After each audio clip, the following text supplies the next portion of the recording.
గారు ఈ రోజు నిన్ను పనిలోంచి తీసేస్తున్నాను, వెళ్ళిపో. ఏంటమ్మాయి గారు? ఈ రోజు నిన్ను పనిలోంచి తీసేస్తున్నాను, వెళ్ళిపో. అయ్య బాబు నేనేం తప్పు చేశాను అమ్మాయి గారు? మీ పాదాలు అట్టుకుంటాను, నా కడుపు కొట్టకండి. నీ కడుపు కొట్టడం కాదు, నువ్వు అందంగా ఉన్నావు, అందుకే పనిలోంచి తీసేస్తున్నాను, వెళ్ళిపో. ఏంటండి అందంగా ఉన్నానని పనులను తీసేస్తారండి? భలే బాగుందండి. అయినా మీరు అందంగానే ఉన్నారు కదండి. నా అందం మీకేం చెరుపు చేస్తా అమ్మాయి గారు? మగవాళ్ళు కోతులాంటి వాళ్ళని మా అమ్మ చెప్పింది. ఏ క్షణంలో ఏం జరుగుతుందో ఎవరు చెప్పగలరు? అందుకే ఇంట్లో అందమైన వాళ్ళు ఎవరు ఉండకూడదు. ఓ అంతే కదా. అయితే ఇప్పుడే సింక్ చెట్లా తయారైపోతాను అమ్మాయి గారు. చాలా అమ్మాయి గారు. చాలదు, ఇంకా అసహ్యంగా తయారైతేనే అప్పుడు జీతం పెంచుతాను.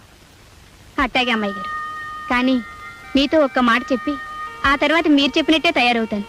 ఈ ఇంట్లోనే మా అమ్మ పనిచేసింది. చిన్నబాబు గారు నేను ఒకేసారి పుట్టామట. చిన్నబాబు గారికి పెద్దమ్మ గారి దగ్గర పాలు చాలకపోతే మా